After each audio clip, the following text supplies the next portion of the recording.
where you always win when you deal with twins. Open 7 days. Call 848-9999. It's your rock station.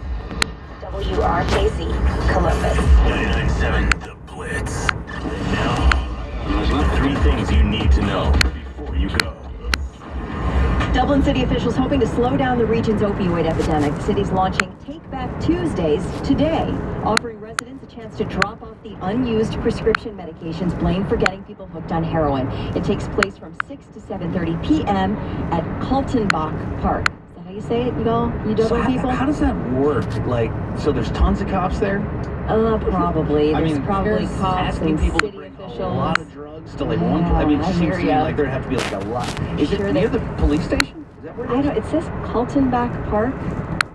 We'll have to look I don't that know up. where that is, but yeah, I would imagine they've got all those People just driving around logistics randomly. worked out. No one Yeah, knows where the with all park these is. drugs. Where's the Crap park? ton of drugs.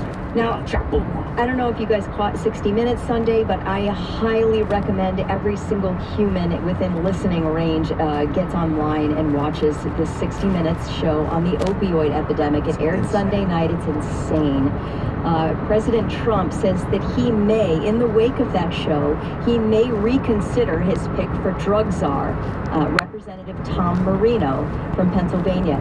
The 60 Minutes investigation found that Marino was the main force behind a bill that sailed through Congress with no opposition and was signed by then President Obama that made it nearly impossible for the DEA to investigate and ultimately stop big drug distributors from supplying millions and millions of opioid pills to corrupt doctors and pharmacists. For instance, according to the 60 Minutes report, 9 million hydrocodone pills were shipped over a 2-year period to a town in West Virginia with less than 400 residents. Way bigger problem than ISIS. So, yeah, one of the major drug suppliers, of course, in the United States is headquartered right here in Dublin, Ohio, Cardinal Health. Back in 2008, Cardinal Health was fined $34 million by the DEA for filling blatantly, and this is what the court said, blatantly suspicious drug orders from online drug stores.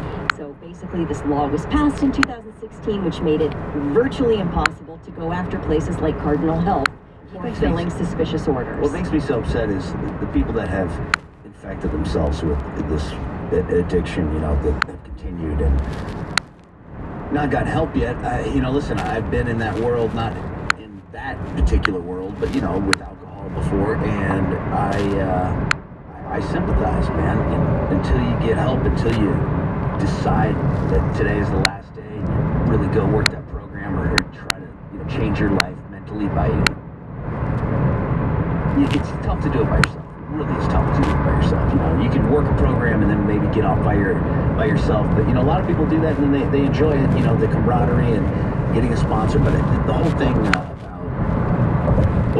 opioids in this country, it's just shocking. I mean, like you go back to the '90s and you talk about heroin. I mean, really the only people that did heroin, like when you think about it, were like over the top movie stars and musicians that were like, really clouded in mystery, like, whoa, I heard he's into heroin. Like, I wasn't even really sure what heroin was, you know what I mean? And then you saw the movie Trainspotting. But nowadays, like, it's so sad that, like, 10-year-old kids know exactly what it is.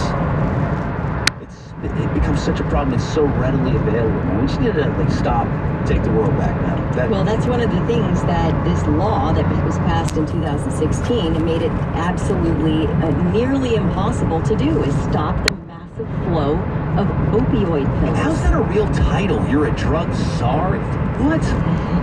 That is no good, man. We need to, like, okay, first of all, you can't be like, you're part of some sort of, like, monarchy. I'm a drug czar! Like, you're gonna pull a sword out when you say that? Well, I encourage you, if you have a few spare minutes, to look up the 60 Minute show. Again, it just aired on Sunday, and it is shocking, it's saddening, it's sickening about how money is basically at the root of all evil. I mean, no doubt. And it's the same thing with these, poor women in Hollywood. There's a lot of bad stuff going on, guys. We need to tackle all of it. Let's get to it. Well, speaking of that, the Me Too social media campaign has exploded. You may have seen it a lot yesterday on social media. #MeToo. It empowered a lot of women to come together in solidarity to share their stories of sexual abuse and harassment without shame. It was started by actress Alyssa Milano on Twitter. She ignited this movement. Now, her charged co-star Rose McGowan is one of more than 40 women who've accused movie executive Harvey Weinstein of sexual harassment, abuse, or rape in McGowan's case.